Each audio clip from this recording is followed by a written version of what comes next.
Hello and welcome to my channel. I broke this up into two parts, so please check out part 2 if this interests you at all. I'm not offering answers here, just sharing how I've made sense of the world and my own life without religion.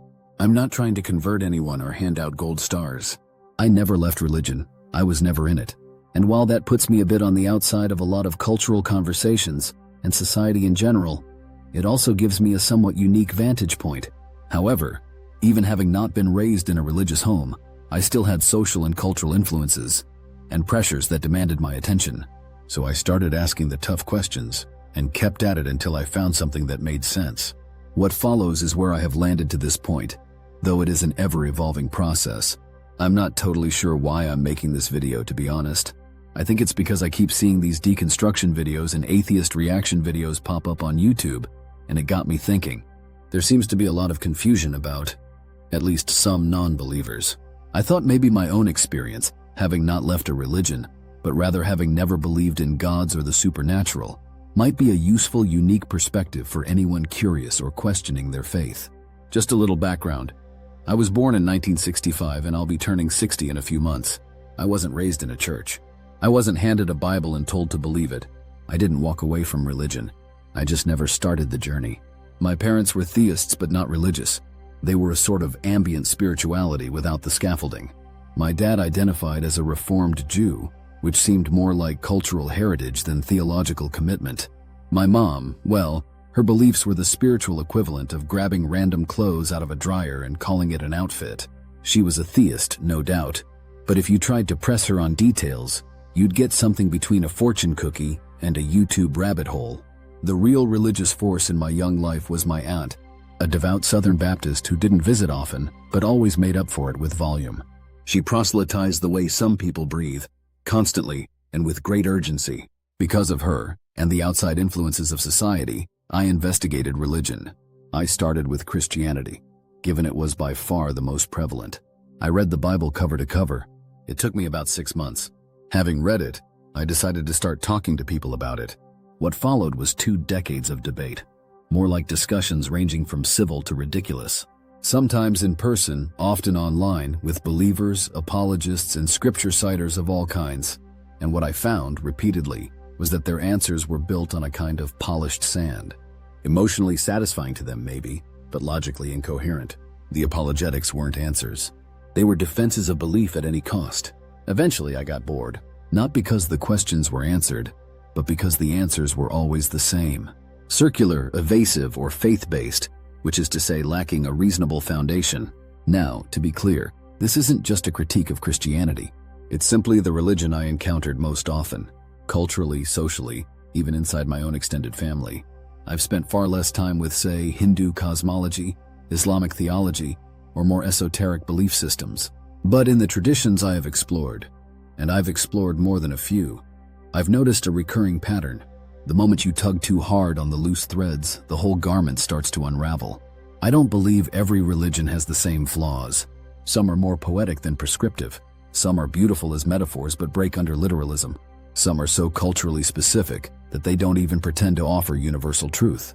But many share a few troubling constants: appeals to authority over inquiry, moral certainty over moral complexity, and a demand, subtle or overt, to silence your doubts in favor of belonging. I basically found it to be unsubstantiated and uncompelling. I certainly wasn't going to pretend to believe just to make myself or anyone else feel better. That's what I found the most absurd about Pascal's wager. If belief is supposed to be sincere, how would pretending to believe, just to hedge your bets, ever fool a god worth believing in? Though recently some suggested that the entire wager was a misrepresentation of what Pascal was arguing. Okay, fair enough, but as presented normally, it's irrational. In more recent years, I've encountered a popular line of apologetics that tries to sidestep the usual debates altogether by attacking knowledge itself. Presuppositionalists argue that without a belief in God, we can't know anything. That logic, reason, even our senses are invalid unless grounded in a divine mind. I find it to be clever in its design, but it's intellectual smoke and mirrors. If the only way to justify truth is to assume a conclusion from the outset, then you're not making an argument. It's just rebranding faith as epistemology. I don't need a supernatural foundation to know I exist, that 2 and 2 make 4, or that pushing someone in front of a bus is wrong. If a philosophy tells me I can't trust any of that unless I worship the right deity, then maybe the problem isn't with my understanding of reality, maybe it's with the philosophy. After all, the question, how do I know anything, is meaningless without the I. And if we're honest about where knowledge begins, it's not with a God, it's with awareness itself. And no, I don't mean awareness as a code word for a God. I mean the raw first-person fact of existing and noticing that I exist. So how do I know anything? May as well start at the beginning. I owe much of my foundational epistemology to my father. Though he was confined to a wheelchair by the time I turned 5 due to multiple sclerosis, his mind remained sharp, a CPA by training. A man of legendary principle. Though, in fairness, he was in a nursing home by the time I was 5, so it's difficult to separate the truth from the legend. Even after not being able to perform his job, he hired and trained his own replacement. And for 11 years, the company he was the treasurer of let him use an executive office to go to every day as an escape from the nursing home. My mother would spend the day with him, every day. He would come home on Saturdays. That much I know is fact, and that's enough to suggest he was well loved and respected. I spent quite a bit of time up at the office with him, much to the chagrin of the executive secretaries. He taught me more than I could recount in a single sitting. To put it simply, he taught me how to think. And even though his conclusion about the meaning of it all differed from mine, his reason for believing seemed like an almost obligatory duty. We rarely talked about it at all. It was a religion-free home. We spent far more time talking about how to analyze things. To that end, my epistemology follows. I exist. Descartes was right enough. The very act of wondering if I exist confirms that there's a wondering happening. Call it awareness, consciousness, the observing I. Without it, no further question is possible. It is also the one thing I cannot be wrong about. Either I exist and I'm asserting it, or I do not exist and therefore it's irrelevant. 2. I appear to exist in a reality I can sense. My sight, hearing, touch, taste, and smell deliver a stream of data. I can't prove they're infallible. Hallucinations and optical illusions remind me they're not, but they're good enough to navigate a room without cracking my shins. 3. Empirical feedback breeds confidence. Long before I could spell epistemology, I learned that hot stoves burn, gravity hurts, and food calms hunger. Repetition plus consequence equals trust. The world pushes back in predictable ways, so I treat its patterns as provisionally real. From these 3 axioms, I build a working model of reality, with myself as the inevitable starting coordinate. Am I the literal center of existence? No. But every measurement has an origin point, and the only reasonable point for me is me. I'm not the center of existence. I'm the center of my existence. This model of reality is essentially based on scientific principles, but not confined to it. My worldview does not ignore the existence of that which cannot be tested scientifically, at least not at the moment. It's fine to imagine there being more over the horizon, so long as I don't confuse the imagination with reality. Our entire universe could be simply one dot in an infinitely larger space, but I wouldn't call it fact by any stretch. I don't avoid speculation. It's how ideas are born. But until there's something testable or demonstrable, I treat it as possibility, not reality. Speculation, dreams, and imagination, and even bursts of inspiration, are the things that give us ideas about where to look. They're useful in that regard and fun to play with in that context, but that's all.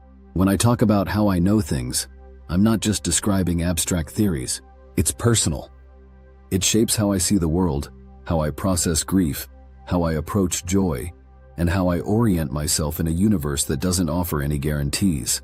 However, without a belief in gods, an afterlife, or the supernatural in general, it did lead to existential angst as a teenager. The idea that life is fleeting and ultimately means nothing caused more than a few late-night spirals. I remember lying awake, staring at the ceiling, wondering what the point of it all was.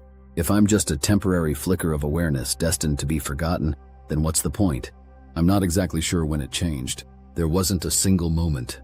It was more like a slow shift, a tree growing one ring at a time. But eventually, the thought stopped terrifying me. Not because I found a cosmic answer, but because I realized I didn't need one. I realized it doesn't matter if my life has no ultimate, objective, eternal existence. It exists in the here and now, and to my perception, barring tragedy, I have a long life ahead of me. After that, my anxiety over death and the lack of objective purpose subsided. It didn't matter if I died right then or in 70 years. While I'm alive, I may as well live. But more than that, it led to another realization regarding a basic question. What then is the meaning of life? I realized the meaning of life is to give life meaning. We do that anyway. Regardless of whether we adopt religious ideologies, borrow from other ideologies, or go completely solo, we are the ones applying meaning to our existence. Even those who claim their meaning comes from a God are still interpreting, still filtering, still human in how they engage with it. Once I understood that, my experience for the most part carved out my, albeit subjective, meaning, a mosaic of moments that matter to me, people I love, ideas that move me, work that feels worth doing.